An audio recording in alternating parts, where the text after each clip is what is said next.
Permalink क्या होता है, परमालिंक आखिर क्यों ज़रूरी होता है और परमालिंक को आप कैसे ऐसा बना दें जिससे कि आपका ब्लॉग पोस्ट गूगल में जल्दी रैंक हो जाए।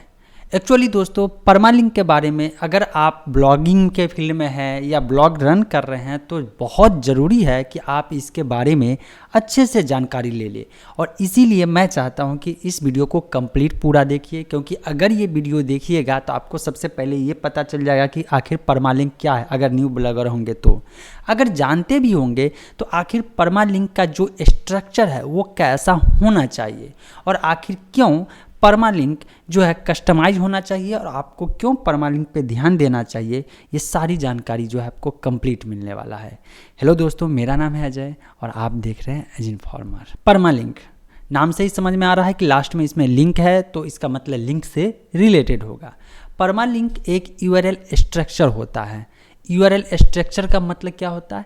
मतलब कि जो भी आपका ब्लॉग का जो पोस्ट होता है वो एक लिंक जनरेट होता है ना, एक यूआरएल होता है ना। कुछ भी देखिए, एक डोमेन नेम हो गया, डोमेन नेम के स्लैश के बाद जो भी चीज़ होता है वो एक यूआरएल में काउंट होता है और उसी को परमालिंक भी कहते हैं।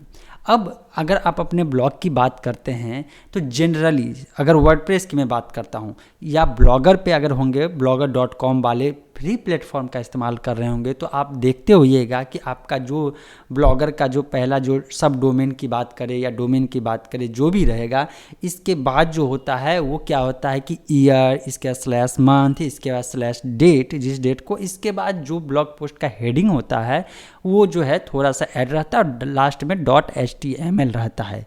इस टाइप से एक यूआरएल जनरेट होता है और इसी यूआरएल को परमालिंक भी कहते हैं। इसी तरह से अगर आप वर्डप्रेस पे होंगे तो वर्डप्रेस पे भी कस्टमाइजेशन कर सकते हैं और वर्डप्रेस पे भी परमालिंक होता है। तो आज जो वीडियो में बता रहा हूँ ना वो कंप्लीट वर्डप्रेस से रिलेटेड। अब आप कहेंगे क्या ब्लॉगर पे? अगर ब्लॉगर पे कस्टमाइज कर ले तो बहुत अच्छी बात है, लेकिन थोड़ा सा ऑप्टिमाइजेशन करेंगे तो वहाँ पे परमालिंक एडिट कर सकते हैं। दूसरी बात है कि अगर वर्डप्रेस इस्तेमाल कर रहे हैं तो मैं सब दिन से कह रहा हूँ, वर्डप्रेस पे ब्लॉगिंग करना सबसे बढ़िया है और सबसे इसलिए बढ़िया है क्योंकि यहाँ पे अनलिमिटेड का मतलब कि पूरा का पूरा कस्टमाइजेशन है और साथ में साथ क्या होता है कि आपको जो है बहुत चीज़ सीखने को मिलता है कि आखिर ये फंक्शन काम कैसे करता है और कैसे दूसरे को बीट करते हुए, दूसरे जो ब्लॉग है उसको पीछे छोड़ते हुए आप अपने ब्लॉग को ऊपर ले जाएंगे, है ना। तो ये कस्टमाइजेशन पर डिपेंड होता है।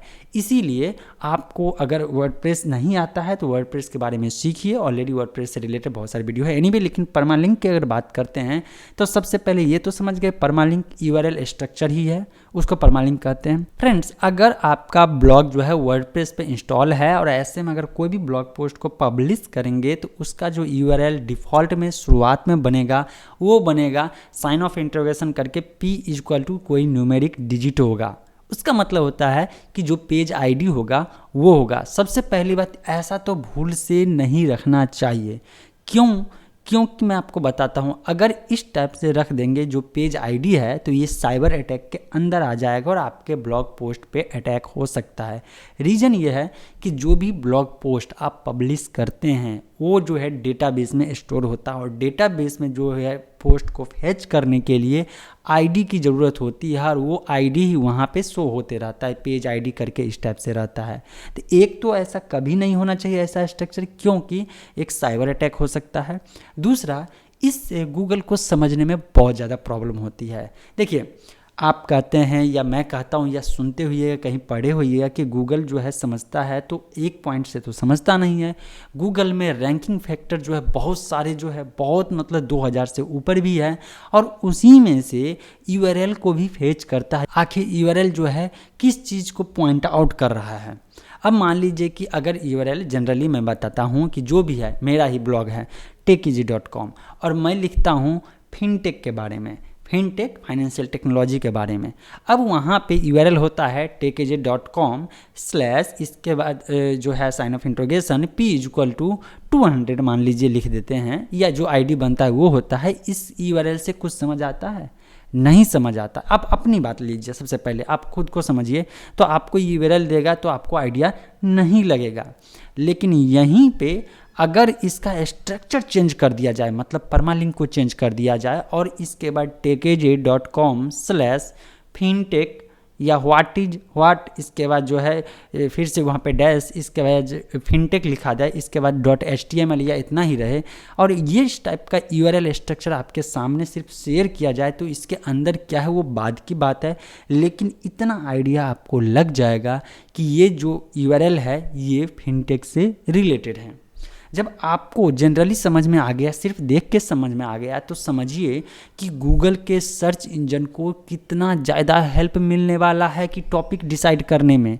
क्योंकि जब रैंक किया जाता है किसी भी पोस्ट को, गूगल अपने सर्च इंजन पेज पे रैंक करता है तो वहाँ पे उस फैक्टर को समझने में जितने भी पॉइंट होते हैं वो सारे फैक्टर को अप्लाई करता है, और जिससे गूगल के जो एल्गोरिदम है उसको समझ में आता है कि ये जो पोस्ट है ये पोस्ट का टॉपिक क्या है, और लोग जब सर्च करेगा तो इसको कब यहाँ पे दिखाना है, और इसमें परमालिंक भी अहम रोल प्ले करता है। इसीलिए आप इस पॉइंट को इग्नोर नहीं कर सकते हैं, भले ही ये छोटा पॉइंट है लेकिन सॉलिड पॉइंट है।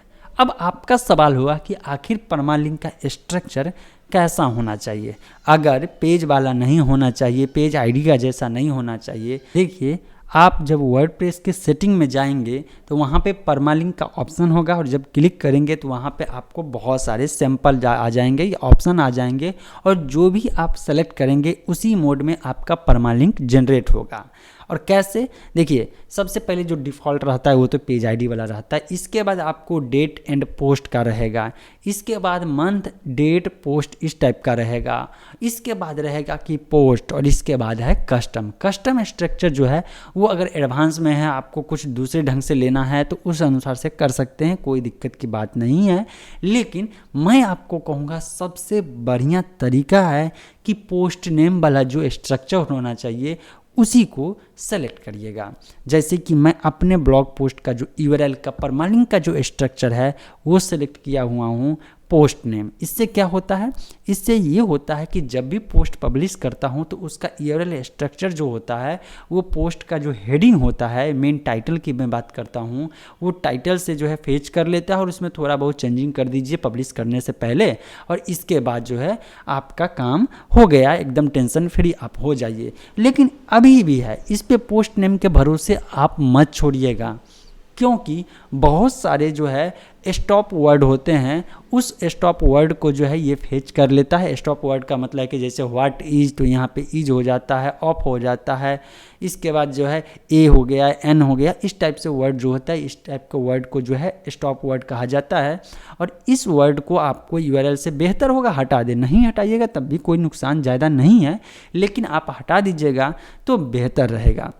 अब यहाँ पे एक और पॉइंट मैं बताना चाहता हूँ जो कि एक एक्स्ट्रा बोनस पॉइंट है अगर यहाँ तक वीडियो देखे हैं तो, और वो ये है कि आप जो है अपने ब्लॉग का जो URL होगा, मतलब कि जो परमालिंक होगा, वो कोशिश करिएगा कि कम से कम लेंथ का हो, ज़्यादा लेंथ का नहीं होना चाहिए, और जो उसमें वर्ड यूज किया गया हो वो कीवर्ड से रिलेटेड हो।